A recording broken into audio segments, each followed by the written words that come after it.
Kwentong Rubik's. Dati, nung grade 8 ako, may magaganap na event sa school namin dahil mathematics month noon. Dito ang bawat section ay magiging representative para lumaban sa kanilang section. Meron ditong dalawang kategory guys, Sudoku at Rubik's Cube. Alam nyo guys yung Rubik's Cube? Kung di nyo pa alam pakitaan ko kayo ng image nito.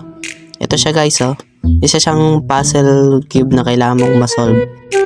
At doon sa aming section, ako lang nag-iisang marunong mag-Rubik's kaya automatically ako naging representative nila.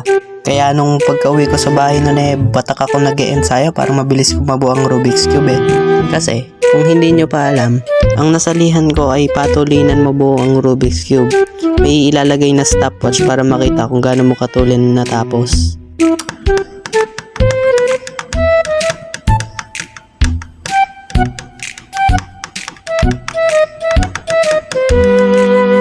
Uy, ayos. 25 seconds ko nabuo.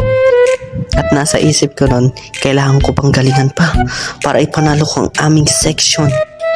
At sa wakas guys, dumating na rin ang araw kung saan gaganapin ang labanan ng mga Rubik's Cube. So, ayun na nga, pinalabas na kami sa mga aming mga room para magkita-kita na ang mga maglalaban-laban. Tayo lang kami nun, wala kaming upuan at andun lang kami sa malaking lamesa. Pinapakinggan namin ng teacher about sa mga rules sa laban habang hawak aming mga Rubik's Cube. Okay guys, handa na ba ang mga Rubik's nyo? Ibigay nyo sa amin at kami ang magugulo niyan para sa inyo. Pag nabalik na namin, itaas nyo dapat lahat ng kamay nyo.